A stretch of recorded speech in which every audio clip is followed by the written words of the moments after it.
Good morning. This is Jim Dedman, Saw Logs Plastic Hubs. I always sometimes say machining in the backyard. You can see it's my shop outside here today. And today we have a video for you, something I'm doing. I hope you enjoy it. Pull you up your virtual chair, have a seat, sit down, and enjoy the show. Hey folks, what you're looking at today is a little bushing that I made going my patio table. It's mist and rain today, Saturday.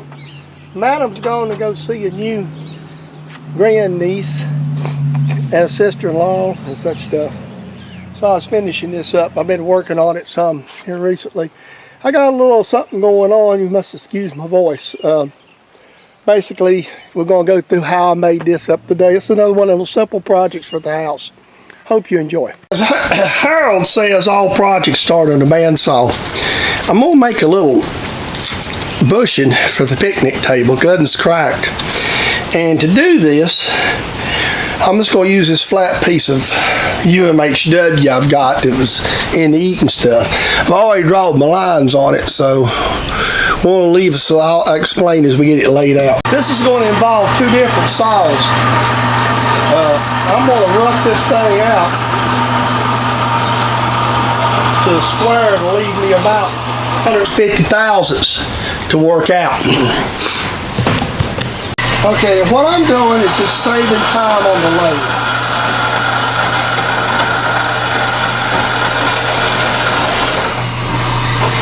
So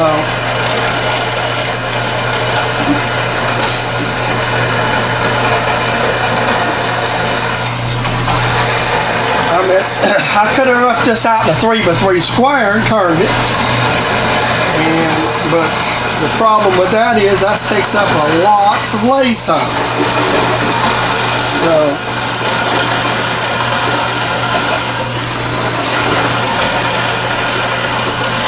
and I know I've seen a lot of comments in my videos in the past is, why do you do this? Well, simple answer. Actually, I've just got a lot of material. And if you've seen any of my slot videos or whatever, you know I have a lots of this type of material that I basically got at very low or no cost. So now we just next step. Okay, off camera, I went ahead and turned this down to a position, and now mind you that this stuff is never square, so you have to have enough. When you're setting up to do this, you want to set you up some clearances, obviously, because you don't know what you got, and you're a little bit out of round, and that's perfectly alright because we're going to make it round.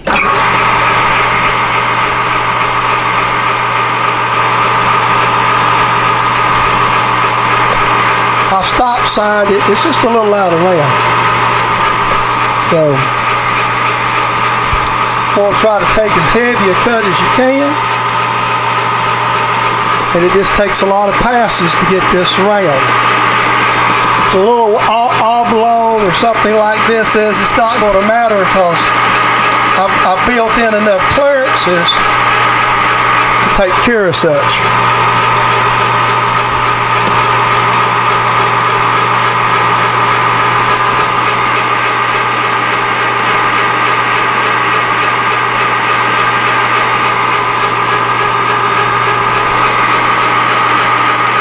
So what I'm going to do is I'm going to bring you back when we get the thing round. Alright, now I've turned this thing down around, so what I'm doing is setting me a stop. I'm going to make this thing I'm going to make it a good bit thicker because I'm going to do some facing when I turn around. What I'm going to do is actually do all this turning here on the lathe here. Let me make a note, make sure I know what I've got here.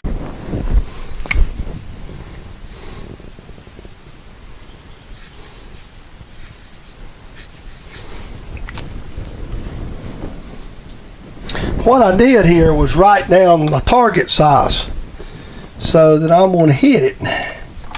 It's right here in front of me where I can see it, and I'll just take a brake cleaner and Sharpie, we'll clean it right off.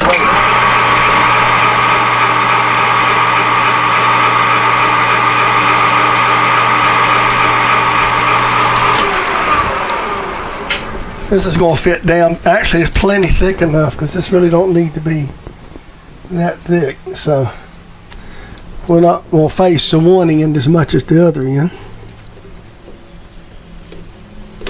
So we got about a ½ inch or so to come off of here. So that's going to be a lot of passes. We're going to take 40 thousandths aside. We should be able to cut that early at 40 thousandths aside, probably 80 thousandths aside with the arbors. It's going to be messy.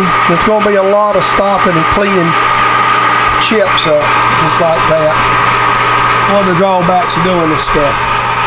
Like I said, one thing about Durling, it kind of rolls up.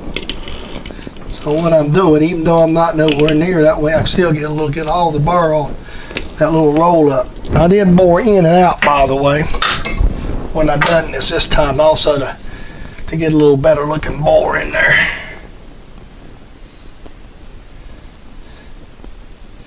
Okay, 230. We still got about 200 thousandths to go.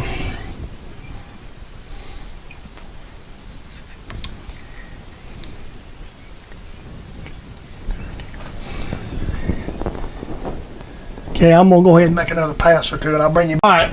This and then I'm going to take a light pass. I sure don't leave much. This pass. I should be within, again, if I'm within 4 or 5 thousandths, this is fine, because all this is for slip fit for the umbrella shaft. So. And I am boring in and out, because I usually do. And the reason I like to do that is if there's any flex in the bar, that way you get a scratch pass and you've taken all the flex out of your bar. So it's usually a very handy way to do it. To me it is anyway. So okay, so I'm about 50 thou. So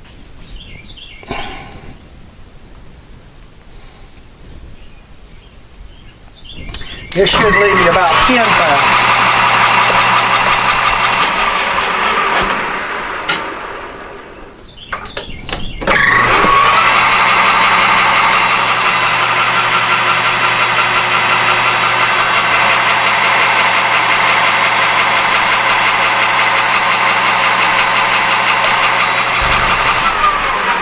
Again, if I'm within a couple of thousandths, I'm golden.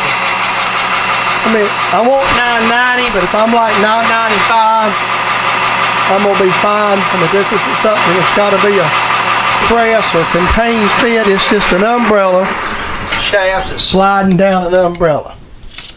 So it's just, it is what it is. There's nothing you can do for it. So okay, let me make sure. I'm gonna go ahead and roll this D-bar and we'll check it. To make sure we don't have any burrs giving us a false reading. Okay, I've done about 5,000 of targets, so that's even better. That's why you try to take, and if I was trying to hit something precise, you'd see the indicator come out. Okay, I'm gonna go 6.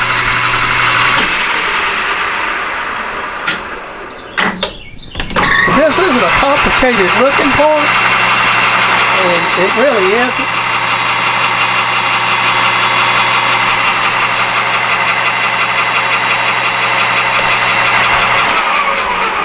And this is sort of me. I'm custom making it around the pieces I have. This will give us a umbrella stand, and all this will be tighter in the table than it was before, so That'll be pretty good, you ask me. So.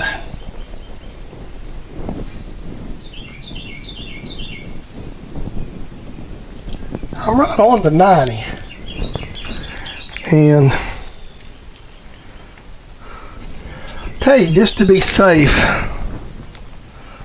I'm gonna take about 4 more thou. This will slide good, and we'll call it good. Because again, I want this umbrella to give just a little.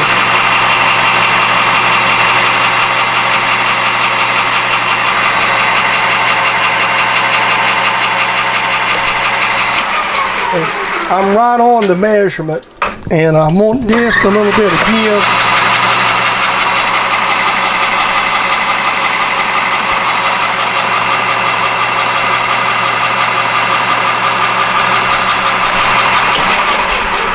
And we still got to get this big ass burr out the back too, so, but we got to wait. This mooring bar take care of that. Good, that's about 95. That's 5 over. It's kind of what I was shooting for. Because I know it goes in this galvanized really good.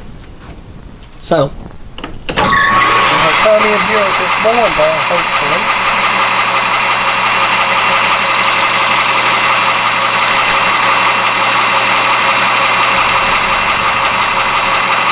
I'm going to put a nice back chamfer in here and breaking and poking in.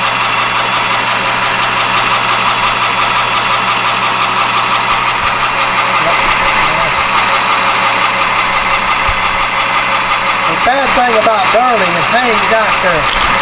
Well, I got it all right, not the part out. But I got a chamfer and I also got a burr right there. And so I'll have to face that. I'll just take and cut that off with a knife. It looked worse than what it did and it popped out. But this is a completed part and it's just ready to go out and put in the table. Deburred, ground, everything ready to rock and roll. Now the original was a little bigger in the bore, a lot bigger, and it's a little smaller and thinner here. So what we've done is made one that's a little thicker. It's thicker this way too. All right, let me go put it in the table. As far as I'm concerned, it's pretty much done. This is Jim. I hope you enjoyed today's video. This is a copyright production of James Dedman, Sawlogs Plastic Hubs, for your enjoyment on YouTube.